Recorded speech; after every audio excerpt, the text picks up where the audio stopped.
Bem-vindo ao canal Escatológico. Falarei a respeito de ciência e mito. E eu indico esse livro aqui, Ciência e Mito, de Wolfgang Smith, né? Que é um autor que se formou com 18 anos na Cornell University, nos Estados Unidos, com um bacharel em matemática, física e filosofia. E 2 anos depois, com apenas 20 anos, ele conseguiu o título de mestre em física teórica na Purdue University. Em seguida, se associou ao Clube de Aerodinâmica na Bell Aircraft Corporation. Ele foi o primeiro a investigar o efeito de um gás estranho no aquecimento aerodinâmico, além de ter realizado estudos sobre o efeito de campos de difusão. Depois de receber um PhD em matemática da Columbia University, Dr. Smith teve cargos no MIT, e o famoso Instituto de Tecnologia de Massachusetts, também na Universidade da Califórnia, e foi professor na Oregon State University até a sua aposentadoria em 1992. Ele teve artigos publicados amplamente em tópicos relacionados à matemática e também à topologia algébrica e diferencial, seja lá isso que for. Desde o começo, entretanto, o autor, Wolfgang Smith, teve evidenciado um interesse dominante em metafísica e teologia. Desde cedo, ele adquiriu gosto por Platão, pelos neoplatônicos, e peregrinou pela Índia para adquirir conhecimento sobre a tradição védica. Sede de conhecimento. Mais tarde, ele se dedicou ao estudo da teologia e começou uma carreira como autor católico metafísico. Além de contribuir com numerosos artigos para periódicos acadêmicos. Então, além do livro que tem em mão, o Dr. Smith é autor de outros livros, como The Wisdom of Ancient Cosmology. Você pode encontrar na internet, eu tenho aqui um capítulo. Depois eu vou ler isso aqui. Cosmos and Transcendence, Teilhardism, The New Religion and the Quantum Enigma. Esses outros aí não estão traduzidos para o português. Mais do que tudo, ele diz, esse autor, que começou a escrever sobre filosofia da ciência, porque ele considera que a ciência mesmo é uma faca de 2 gumes. Porque, por um lado, ela tem a verdade científica e esse conhecimento, de um tipo especial, essa boa-fé, que as pessoas veem na ciência algo correto, que ali ninguém engana ninguém, Bom, mas esse conhecimento, ele diz, geralmente é acompanhado na prática por uma síndrome de suposições filosóficas, que são geralmente confundidas com verdades científicas. Então, para ele, ficou claro, sob a luz das tradições metafísicas, ele inclui aí a Bíblia Sagrada, que essas verdades, essas crenças cientificistas, na verdade, como ele as chama, tendem a ser falsas e perniciosas para o nosso bem-estar espiritual. Então ele diz que ficou convencido de fato de que o declínio espiritual e moral da civilização moderna, o nosso afastamento da realidade espiritual, se deve em grande parte a essa cosmovisão cientificista, certo? Que foi e tem sido impingida sobre nós em nome da ciência. Você pode ver aí vários programas televisivos querendo impingir, suposições científicas como verdades metafísicas. Então ele tomou, como objetivo principal de sua obra detectar e expor os principais dogmas cientificistas que afetam a civilização contemporânea. Então, você lê aqui o livro, E você vai entender aqui que muitos acreditam, por exemplo, que a teoria do Big Bang para explicar o surgimento do universo é plausível, sem furos e totalmente aceita pela comunidade científica. Mas não é bem assim. Outros ainda elevam a ciência ao nível de verdade incontestável, e para estes, a ciência, ou o que eles entendem por ciência, é o parâmetro pelo qual julgam a realidade. Assim colocam os cientistas em um pedestal e os tratam como os verdadeiros sacerdotes modernos. Neste livro, Ciência e Mito, que é um ensaio sobre a filosofia da ciência, o autor afirma que nem toda doutrina é sagrada e que ateus e iconoclastas têm seus próprios mitos. Não apenas sábios, mas também os tolos, ele afirma, vivem em última instância por mitos. O que ocorre é a diferença do mito que os move. Ele lembra que existiu uma época em que se pensava na ciência como uma simples descoberta de fatos. É simplesmente um fato que um elétron e um pósitron interagem para produzir um fóton, que os raios caem e o trovão surge no meio de uma tempestade. Os fatos estavam ali, era preciso apenas colhê-los. Ao longo do século XX, entretanto, descobriu-se que esse pressuposto habitual, descoberta de fatos, não era realmente sustentável. Existiu a revelação quase axiomática de que fatos e teorias não podem ser separados, que os fatos estão carregados de teorias, como afirmam os pós-modernistas. A velha ideia de que os cientistas primeiro acumulam fatos e então constroem teorias para explicá-los mostrou-se uma simplificação exagerada.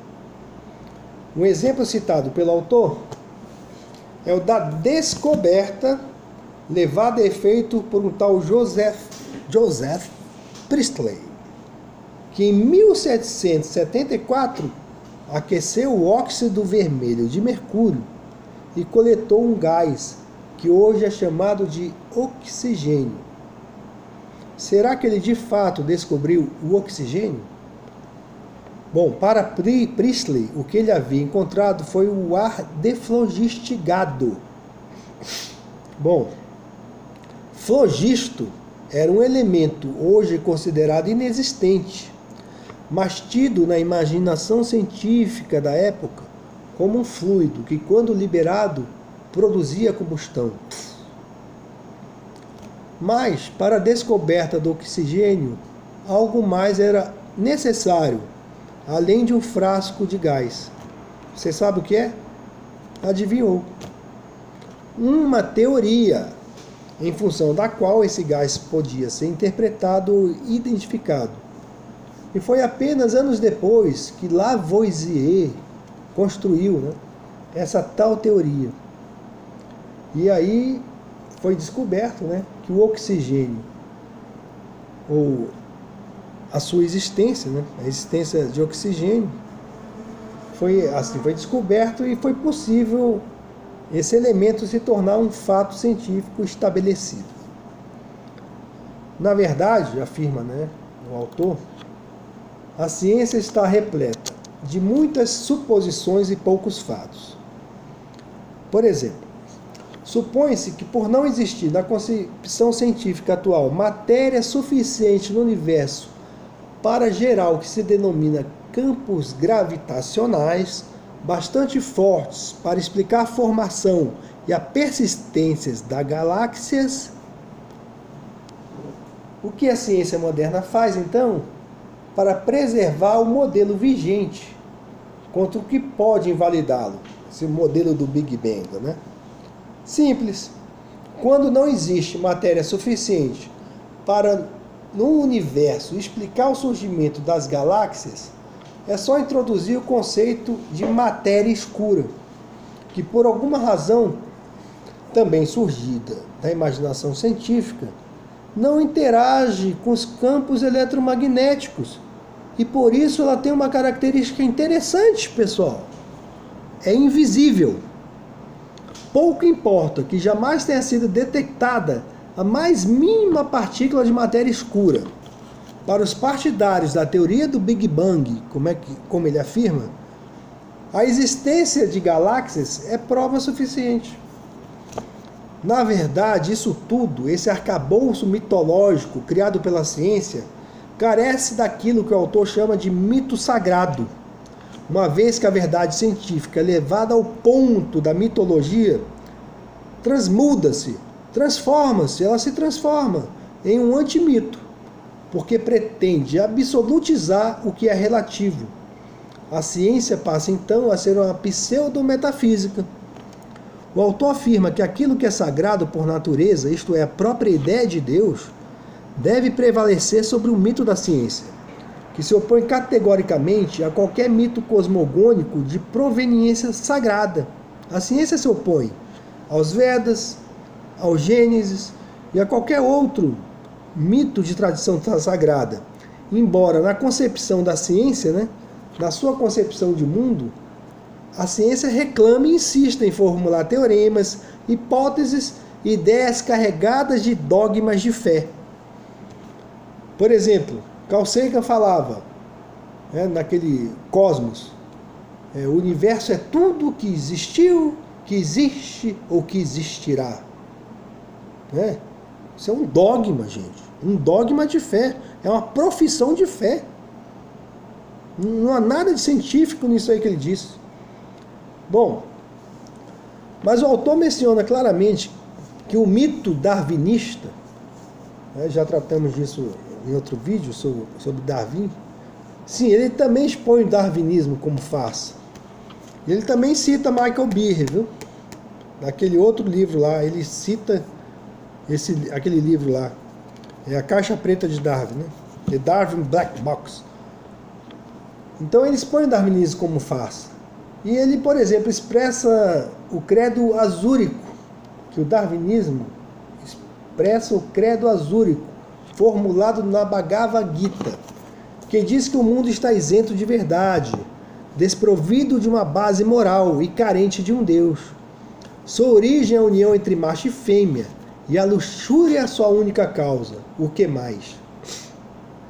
Bom, o autor se pergunta então, se de um ponto de vista cristão, o darwinismo está ao lado do anticristo, o pai da mentira, e oponente primevo à salvação do homem.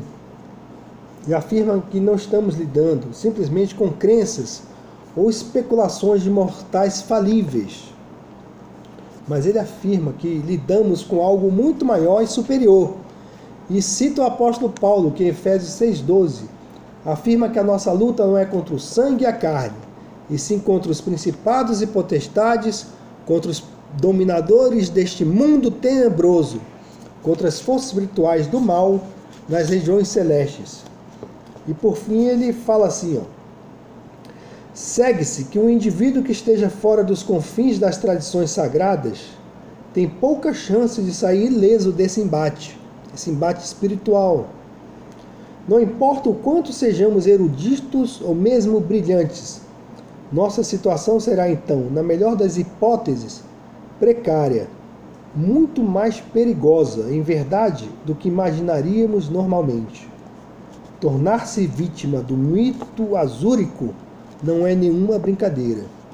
E o mito azúrico é esse, volto a repetir, formulado no Bhagavad Gita, que diz que o mundo está isento de verdade, desprovido de uma base moral e carente de um Deus. Sua origem é a união entre macho e fêmea, e a luxúria é sua única causa. O que mais?